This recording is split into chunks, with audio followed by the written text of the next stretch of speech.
más por traerlos trabajando, andar creyendo que pendejos como ustedes.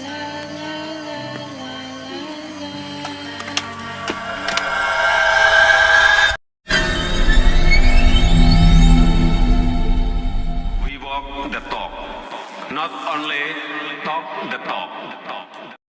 Los Zetas, nama yang mungkin terdengar asing bagi sebagian orang, tapi di balik nama itu tersimpan salah satu kisah paling gelap dari dunia kartel Meksiko. Es el cartel de los Zetas, mejor háganse pa' un lado, anda el comandante negro bien pilas con sus soldados, listo para lo que vengan, sean marinos, sean guachos, aquí les abrimos fuego, son de agua los papas.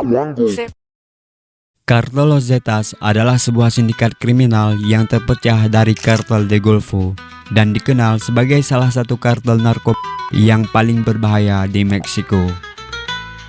Mereka juga dikenal dikarenakan dengan taktik kejutan dan gempuran yang sangat kejam, seperti pemenggalan, penyiksaan yang di luar nalar, dan pembunuhan tanpa pandang bulu. Bahkan, Lembaga Kehakiman Amerika Serikat (DEA) atau Drug Enforcement Administration menganggap kartel ini paling berbahaya dan paling canggih, yang memiliki teknologi terbaik di Meksiko sana. Meskipun terutama berkaitan dengan drug trafficking, organisasi ini juga menjalankan bisnis prostitusi dan perdagangan senjata yang memperoleh keuntungan besar. Dan kelompok ini berbasis di Nuevo Laredo, Tamaulipas, Meksiko, tepatnya di seberang perbatasan Texas, Amerika Serikat. O que hay menos gente y en ese caso es cuando entra el carro.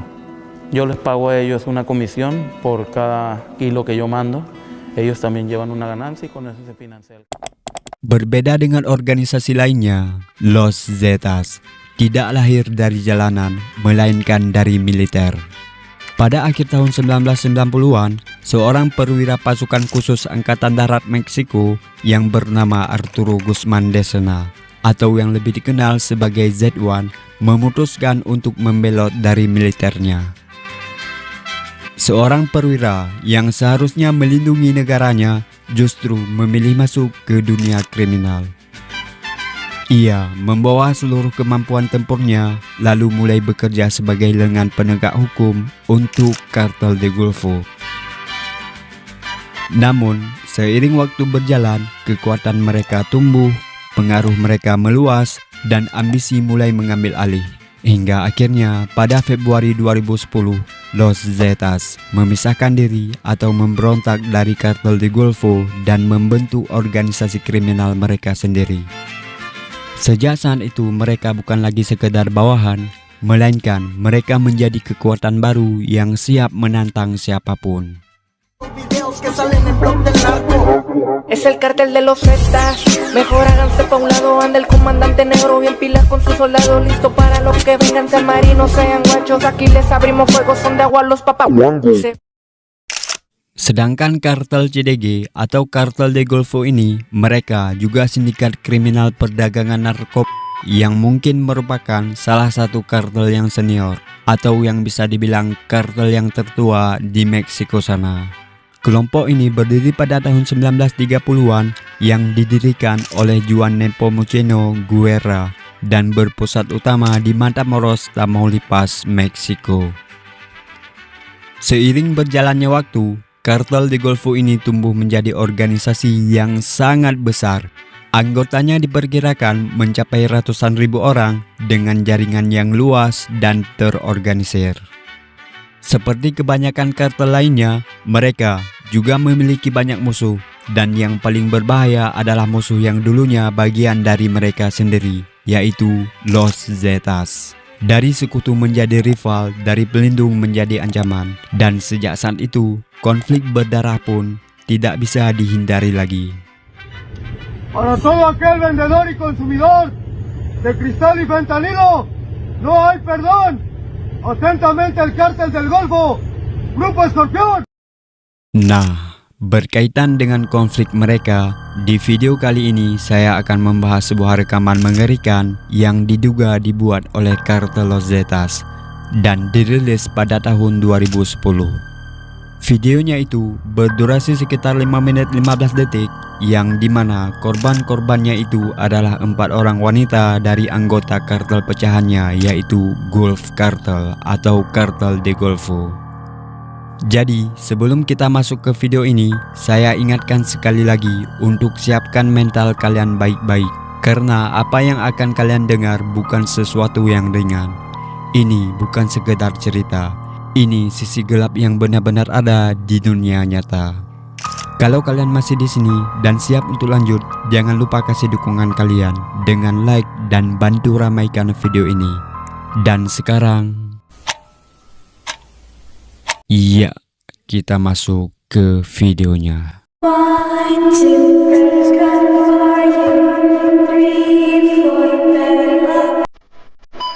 Oke. Di dalam videonya ini, kita diperlihatkan ada 4 orang wanita yang menjadi korbannya.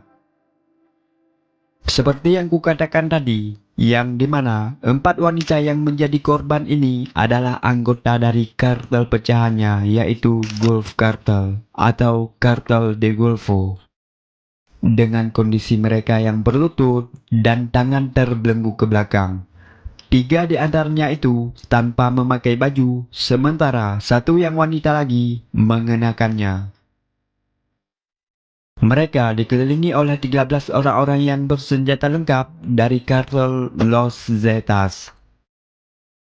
Terlihat pada saat itu, 4 korban ini begitu pasrah tanpa adanya teriakan atau perlawanan sedikit pun. Dan seperti tipikal video kartel pada umumnya, sebelum mereka menjalankan aksi brutalnya itu, mereka menginterogasikan korban-korban ini terlebih dahulu dengan menanyakan siapa nama kalian dan kartel apa yang kalian ikuti. Jadi di sini tidak ada hal yang bisa kutangkap dari interogasi mereka tentang mengapa 4 korban ini berada di situ dan mengapa mereka dibuat begitu. Namun, untuk memberi kalian gambaran lebih jelas, coba kalian simak video interogasi mereka yang udah kuterjemahkan berikut ini. ¿Cómo te llamas? ¿A qué organización perteneces? El Golfo. ¿Para quién trabajabas? Bajo José Guadalupe Aguilar López, alias el Ostión. ¿Él que era tuyo? Tío, Tío. ¿Y usted? ¿Cómo se llama? Olivia López Jiménez. ¿A qué organización pertenece? Al Golfo. ¿A quién conoce? A mi cuñado, ¿Quién es tu cuñado? el José Guadalupe ¿Cómo le dicen? Castillo Aguilar.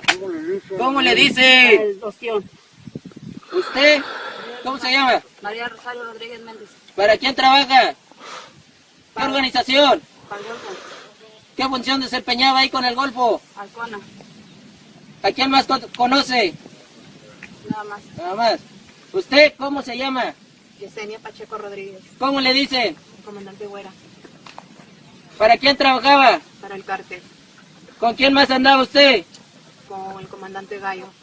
¿Ese comandante Gallo qué? Encargado de Altamira hasta Aldama. Aldama. ¿Quién más andaba con el comandante Gallo? Pájaro. ¿Y quién más? Telón. ¿Pájaro qué? Que viene siendo el segundo de Gallo. ¿Viene siendo el segundo del Gallo? Sí. ¿Y Pelón? Siempre anda en la troca con ellos.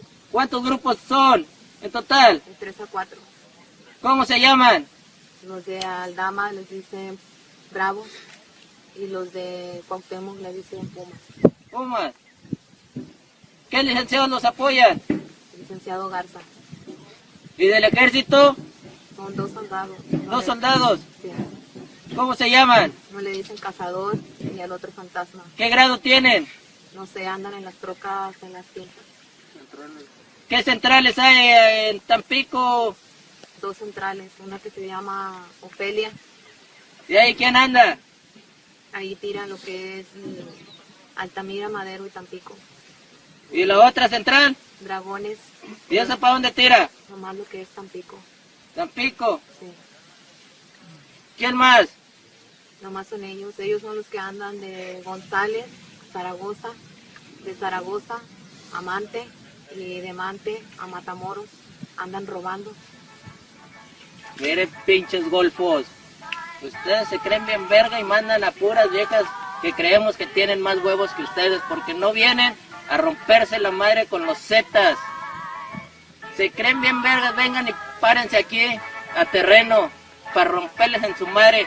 Esta pinche gente inocente va a morir por su culpa, nada más por traerlos trabajando, andar creyendo en pendejos como ustedes.